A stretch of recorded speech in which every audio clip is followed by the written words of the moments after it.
Hello, so I have just recorded this whole video and realised the sound on my phone is not working, so I'm going to be using the microphone on my headphones here if you wonder why I'm holding this weird thing. But yeah, so we've got some Q&A questions, as opposed to those Q&A knots. Q&A questions for Forza Dance, it's all about our jobs, what we do, and yeah, we'll dive straight in. So we've got, what's your favourite dance style to dance to? And my favourite dance style is absolutely lyrical. I love it. You can be as dramatic as you want. It's very emotional. It's just lovely to dance to. Yeah, and you can usually, one of my strongest skills is my flexibility, so that always comes in really handy in lyrical dancing. My favourite dance style to choreograph though is usually like upbeat, sassy, dancehall kind of things. I don't choreograph it very often, but when I do, I go full out. Anyone that comes to my classes knows that if there's ever a cheery dance, then I will be going over the top at the front of the class, screaming, flailing about, and yeah, I do like the upbeat stuff. I feel like you can just give loads of yourself to it. Anyway, the next one, my favourite acro move. So I don't have a favourite acro move just on its own, but I do love when someone can take two really simple acro moves and put them together and make something really cool. Well, not just two, just connect their moves and create a really cool combination that you wouldn't necessarily think of. And I think that's really cool, because when you look at someone who can do a trick, I think like, okay, cool, I know what's happening in that trick. But if someone can make you go, oh, I wasn't expecting that, I find that's really cool, and it takes a lot of skill and talent to be able to do that. So I really admire people that can do that. It's cool. Any disasters on stage that you've had?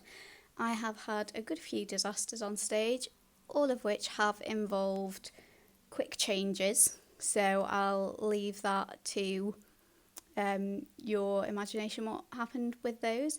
But also, not too long ago on one of Ellie's, in one of the Forza shows, I was meant to throw some glitter, but I forgot to throw the glitter. And then I ended up going, oh, on the next count, I'll try to throw it.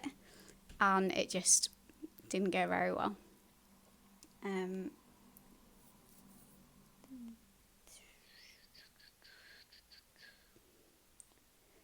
Where did you train? So, where did you train? I trained in a place called Studio 76 in Liverpool, which has now, I believe, become Liverpool Central Studios. So they've joined Studio 76 and Liverpool Theatre School and created some new facilities, which, from what I've seen online, look awesome. And what's the hardest thing about your dance training? So for me, I got ME. I got diagnosed with ME while I was in dance college, and ME is an illness that makes you, puts you in pain and makes you exhausted, basically. So that was really, really difficult to get through dance college with that illness. And yeah, there were points where I couldn't walk during my time in dance college, really bad. But that being said, switch it into a positive. I still, even with that, managed to graduate with distinctions. So there's always a good side that you can flip out of it. And your favourite thing about dance training? Definitely the memories I made, because dancers are absolutely hilarious and always do really random things. So you've always got amazing stories to come out of anything that you do with dancers.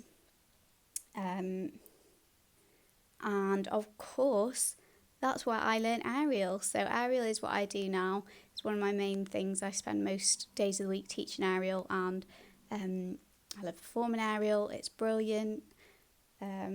Yes, so that's where I found out all about aerial and learned how to do stuff in the air.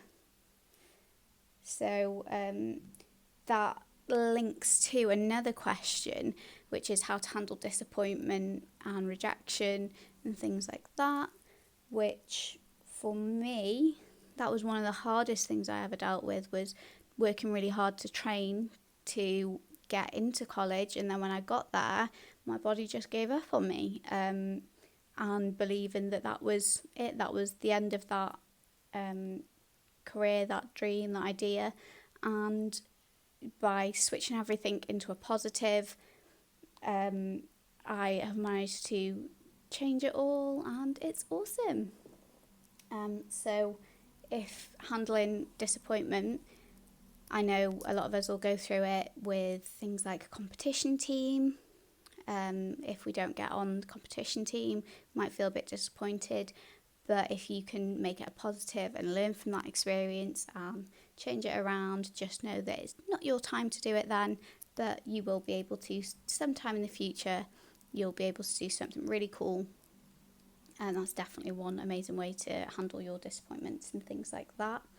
Then we have got, if you didn't do this job, what would you do? So I'd either be a teacher at a university, so like professor is probably a bit far, but I'd like to lecture, be a lecturer at a university, just because I've always loved teaching. Ever since I was little, I've always wanted to be a teacher. Or a chiropractor. Anyone that goes to my lessons knows that I love to go off on my nerd rants about the body and how it works. So, and I love cracking my back, which you should not do. But that being said, I think because of that, I'd really love to be a chiropractor if I wasn't a dance teacher. I just think that it'd be a bit difficult for me. Those of you who know me know I'm absolutely tiny, so I wonder how I'd be able to be a chiropractor for normal sized people or even large people. I'd probably need to do a lot of weightlifting, I think, to get the strength to crack someone's bones. And if I wasn't, another thing I'd love to do is be a nail artist. I think it's awesome. I'd always want to do something creative, I think. And that's it for the jobs that I do. I'd love to do lots of different jobs. How old were you when you started dancing or performing? I was 12 when I started dancing, so I did one day a week. I did like a 45-minute street dance class, and I loved it. It wasn't anything too crazy. We'd just turn up and have some fun. And then when I was about 15, my dance teacher at the time pointed out that if we wanted to take it seriously, we couldn't just be turning up to one dance class a week. And I just thought, oh, of course, that makes sense. So at 15, I started ballet, lyrical, and jazz. And I loved it. I was dancing almost every day of the week. So that just proves that you can start late. I started properly dancing at 15. I've still managed to do something with it, still love it. So don't ever feel like it's too late. If you can put your mind to something, you can definitely do well at it. What's the best thing about your job? My favourite thing about my job is when you see people succeed, not necessarily just on a trick, but anything that they've been working on that's really hard. I'll come away absolutely buzzing from a lesson if someone's done well on something that, you know, they've been working on for a long time. You really do. You get so happy when you see your students doing well. And also I get to be creative. That's one of the best things. Like, it keeps me sane, I think, to be able to create dances and combinations, and it's just really fun. I don't know what I'd do without it.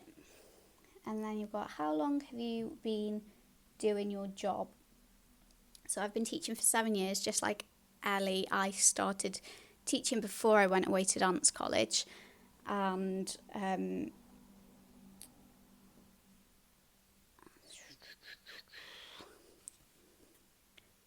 forgetting what I was talking about.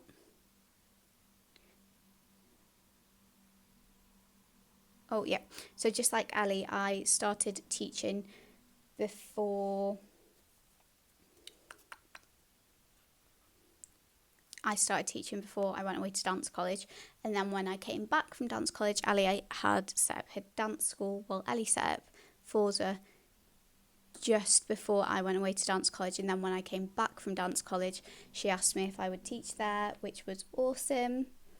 And then I've also been teaching aerial for 2 years now. I had a studio for just under a year, which is a really, really cool part of the job. Can be a bit crazy sometimes, but it's really, really fun. And what else is there? So that kind of shows.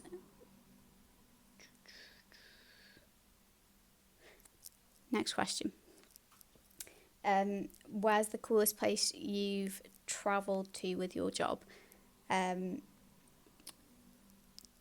Before the coronavirus hit, in about 2 weeks' time, we were meant to be going to the House of Illusion in Salou to perform with our students, which would have been really, really cool. But taking our advice from before and turning the negative into a positive, I'm sure we'll get to do something just as cool soon, and we'll have loads more opportunities to go and travel and do really cool things. But yeah, so that is it, I believe. I've gotten through all the questions that I wrote down from the list. But yeah, thanks for listening to me ramble. I shall see you all soon when we get back into the studio.